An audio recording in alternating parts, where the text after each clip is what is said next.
నమస్తే, నేను మీ మల్లెపల్లి నరసింహులు.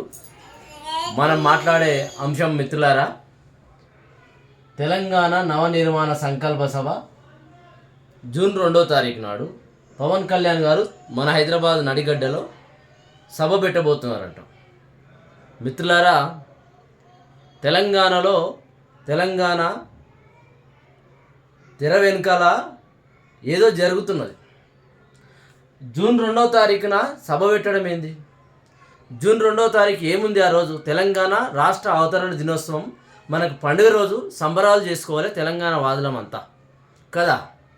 మరి జూన్ 2వ తారీఖు నాడు హైదరాబాద్ గడ్డ మీద సభ పెట్టడానికి వస్తున్నాడు మన పక్క రాష్ట్రం డిప్యూటీ సీఎం గారు పవన్ కళ్యాణ్ గారు. అంటే దీని వెనకాల చాలా పెద్ద ప్లానే జరగబోతున్నది. మిత్రులారా, తెలంగాణ అస్తిత్వాన్ని దెబ్బతీసే ప్రయత్నం చాలా బలంగానే కొన్ని శక్తులు పనిచేస్తున్నాయి. కొన్ని శక్తులు, రాజకీయ శక్తులు కూడగట్టుకొని కొంతమంది నాయకులు హైదరాబాద్ను ఏదో చేద్దామని చాలా బలంగా పనిచేస్తున్నారు.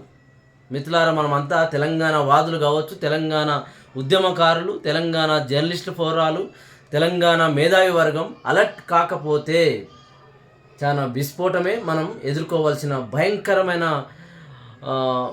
విషయాలను మనం వినవలసి వస్తుందేమని. మిత్రులారా, పవన్ కళ్యాణ్ గారు గత వారం రోజుల నుండి సోషల్ మీడియాలో ఏం జరుగుతున్నది, తెలంగాణలో ఎవరిని ఏమన్నారు, ఏదంతా మనం చర్చ చూసినాం.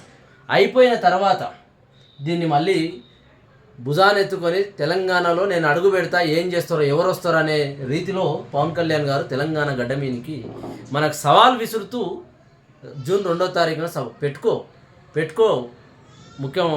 ఉప ముఖ్యమంత్రి గారు సభను పెట్టుకో కానీ సభ తీరు మీరు 2వ తారీఖునే జూన్ మా రాష్ట్ర అవతరణ దినోత్సవం, మా పండుగ రోజు, ఆ రోజు అదే రోజు మీరు సభను పెట్టుకోవడం అంటే మీరు మమ్మల్ని ఏం చేయాలని.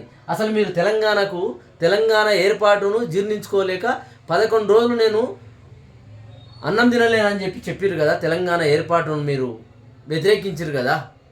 మరి మీరు మా తెలంగాణకు ఏ విధంగా మీరు సభకు వస్తున్నారు? మీ సిద్ధాంతం ఏంది? మీ సిద్ధాంతాలు మాకు చాలా క్లియర్గా మా మైండ్లో ఎక్కింది. పవన్ కళ్యాణ్ గారు అంటే ఏందో, మీ సిద్ధాంతం ఏందో, మీ స్టాండ్ ఏందో మాకు అర్థమైంది. మీరు ఎన్ని రంగులు మారుస్తున్నారు, ఎంతమంది సిద్ధాంత నాయకులతో ఉండి మీరు ఏ సిద్ధాంతాన్ని ఎన్నుకున్నారు, ఇప్పుడు మీ వాదం ఏంది అన్న విషయాన్ని మాకు చాలా క్లియర్గా తెలిసిపోయింది. మేము తెలంగాణ వాదులము అంతా ప్రతి విషయాన్ని మీ ఆడుతున్న ప్రతి నాటకాన్ని చాలా శూన్యంగా పరిగణిస్తున్నాం, చూస్తున్నాం. కానీ మీరు మా తెలంగాణకు ఏ మూలన ఎక్కడ పనికిరారు మీరు. ఎందుకంటే ఒక సిద్ధాంతం ఎన్నుకునే నాయకు, ఒక సిద్ధాంతానికి కట్టుబడి ఉన్న వ్యక్తులు మీరు కాదు. మీరు ఏమి చేయలేరు మా తెలంగాణకు. మీరు ఒక అభివృద్ధి కార్యక్రమం, ప్రధానమంత్రిని మీ ఆంధ్రప్రదేశ్ రాష్ట్రానికి మొన్న మీరు గవర్నమెంట్ వచ్చిన తర్వాత ఎన్నిసార్లు ప్రధానమంత్రిని మీరు పట్టుకుపోయారు ఆంధ్రప్రదేశ్కు? మరి తెలంగాణ మీద ప్రేమ ఉంటే మొన్న ఒక్కసారి వచ్చిపోయాడు. మరి మీకు 10 సార్లు వస్తాడు ఎట్లా ప్రధానమంత్రి గారు? మాకు ఒక్కసారి రాడు ఎట్లా తెలంగాణకు? మరి మీరు ఎందుకు తీసుకురాలేరు? మా గౌరవ ప్రధాని తీసుకొచ్చి అభివృద్ధి కార్యక్రమాలు ఎందుకు చేస్తలేరు? అరే, అమరావతిలో పట్టుమని 4 బిల్డింగ్లే కట్టలేరు, మీరు మా తెలంగాణకు ఏం చేస్తారు నాయన? మీ మీద మాకు ఏమీ అనుమానం లేదు. మాకు బలమైన నాయకత్వం ఉన్నది, తెలంగాణలో చాలా బలమైన నాయకత్వం ఉంది. కేసీఆర్ గారు అభివృద్ధిని మీరు మమ్మల్ని వెక్కిరిస్తే కేసీఆర్ గారు ఛాలెంజ్గా తీసుకొని 24 గంటల కరెంట్ ఇచ్చి చూపించాడు. కరెంటు చీకటి అవుతుంది అన్నారు మీ సీమాంధ్ర పోతూ ఒక మాజీ ముఖ్యమంత్రి గారు, ఆ రోజు ఉమ్మడి ముఖ్యమంత్రి గారు. కానీ ఛాలెంజ్గా తీసుకొని వితిన్ 6 నెలల్లో తెలంగాణకు 24 గంటల కరెంటు తీసుకొచ్చిన గట్లాంటి అద్భుతమైన నాయకులు తెలంగాణలో ఉన్నారు. అది ఏ పార్టీ అయినా కావచ్చు, కాంగ్రెస్ కావచ్చు, ఇంకేదైనా కావచ్చు, బీఆర్ఎస్ పార్టీ కావచ్చు. అద్భుతమైన నాయకత్వం మా దగ్గర ఉన్నది. మా నాయకత్వాన్ని దెబ్బతీసి మీరు వచ్చి మా దగ్గరున్న కొంతమంది నాయకులను ఆసరా తీసుకొని, ఇప్పుడున్న ప్రభుత్వాన్ని సపోర్ట్ తీసుకొని మీరు మళ్ళీ హైదరాబాద్లో విస్ఫోటం, హైదరాబాద్ను నాశనం చేయడానికి, లేదా హైదరాబాద్లో మీ హక్కులను, మీ ఇండ్లను, ఆస్తులను, అరే 10 ఏళ్లలో ఎక్కడన్నా ఏమైనా జరిగిందా? ఎందుకు మరి 10 ఏళ్లలో మీరు బహిరంగ జనసేన సభలు ఎందుకు పెట్టలేకపోయినారు? అది మా కేసీఆర్ గారు నాయకత్వం. అగో అట్లాంటి నాయకత్వం ఉంది. మా కేసీఆర్ గారు మా తెలంగాణకే మా శ్రీరామ రక్ష. మా కేసీఆర్ గారే మాకు రక్షణ ఉంటారు. ఇప్పుడు కాంగ్రెస్ ప్రభుత్వం ఉండొచ్చు, ఇప్పుడు నాశనం అవుతుండొచ్చు, మళ్ళీ మా కేసీఆర్ గారు వస్తాడు, దాన్ని సెట్ చేస్తాడు, ఆ నమ్మకం మాకుంది. కానీ మీరు ఏదో రూపంలో వచ్చి రేపు మున్సిపాలిటీ ఎలక్షన్లో ఏదో చేసి రామారావు గారు బొమ్మలు పెట్టి ఆంధ్రలో మీ బొమ్మలన్నీ మా తెలంగాణలో పెట్టించి ఏమో చేద్దామని ప్రయత్నం చాలా భయంకరమైన ప్రయత్నం తెలంగాణలో జరుగుతున్నది. తెలంగాణ ఉద్యమకారులారా మీకు చేతులెత్తి నమస్కారం చేస్తున్నా. ఇట్లాంటి నాయకులను మనం అడ్డుకోకపోతే మళ్ళా హైదరాబాద్లో పగ వేసే ప్రయత్నం చేస్తున్నారు వీళ్ళు. హైదరాబాద్ను ఏదో చేయడానికి కుట్రలు జరుగుతున్నాయి తెర వెనకాల. ఖచ్చితంగా దీనికి చంద్రబాబు నాయుడు గారే దీనికి నాయకత్వం వహిస్తున్నాడు తెర వెనకాల. చంద్రబాబు నాయుడు గారు మన తెలంగాణ వ్యతిరేకి, పూర్తిగా వ్యతిరేకి. పవన్ కళ్యాణ్ గారు వ్యతిరేకి. ఆనాడు ఎన్టీ రావు గారు కూడా మన తెలంగాణ వ్యతిరేకులు. వీళ్ళంతా తెలంగాణ వ్యతిరేకులు.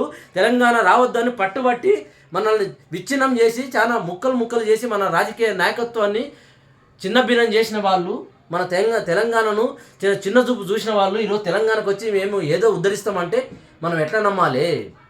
కాబట్టి పవన్ కళ్యాణ్ గారికి మీరు బహిరంగ సభలు పెట్టుకోండి నాయన. మాకు 2వ తారీఖు నాడు మీరు బహిరంగ సభ పెట్టడం వెనకాల మీ ఆంతర్యం ఏంది? మా తెలంగాణ పండుగ రోజు, మా తెలంగాణ ఏర్పడిన పండుగ రోజు నాడు మీరు వచ్చి మా గడ్డ మీద ఎందుకు లొల్లులు పెట్టే ప్రయత్నం చేస్తున్నారు?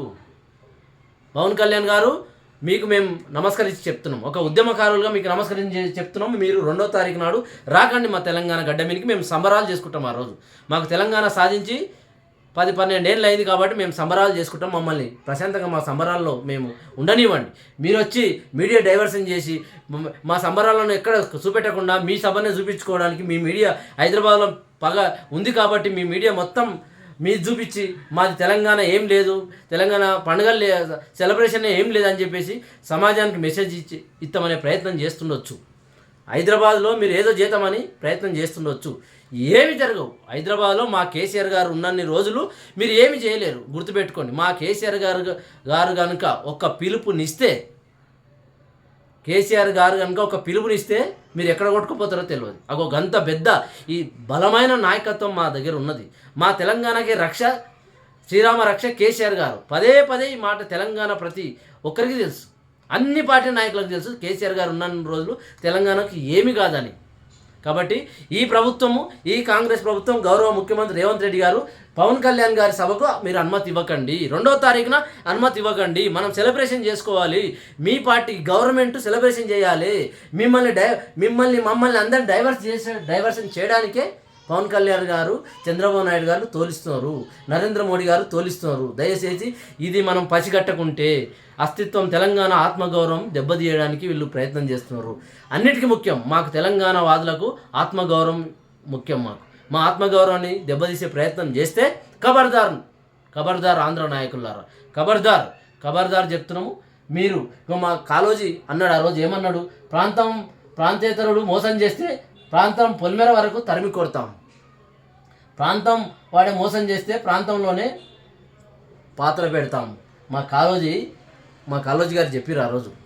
కాబట్టి ఇవన్నీ మాకు పాటిస్తున్నాం. ఇది మేము పాటిస్తాం. కాబట్టి మిమ్మల్ని తరిమి కొట్టడం ఖాయం. మిత్రులారా, కేసీఆర్ గారు ఉన్నాడు కాబట్టి, మన కేసీఆర్ గారే శ్రీరామ రక్ష కాబట్టి కేసీఆర్ గారు ఉన్నన్ని రోజులు మీరు ఎవ్వరు ఏం చేయలేరు ఈ ఆంధ్ర నాయకులు అన్న విషయం మా ప్రతి తెలంగాణ వాదికి తెలుసు. కాబట్టి మేమంతా ఉద్యమకారులం ఒకటైతాం. మిమ్మల్ని తగిన సమయంలో మీరు ఎన్ని ఎత్తుగడలు వేసినా తగిన సమయంలో మేమంతా ఒక్క పిలుపునిస్తే మీరు కొట్టుకపోతారు. ఈసారి మీరు కొట్టుకపోయారంటే కనీసం హైదరాబాద్ కూడా వచ్చే రాకుండా పరిస్థితులు ఏర్పాటు చేసుకోవద్దని చెప్పేసి విన్నపిస్తూ నేను నరసింహులు. నమస్తే. జై తెలంగాణ, జై కేసీఆర్.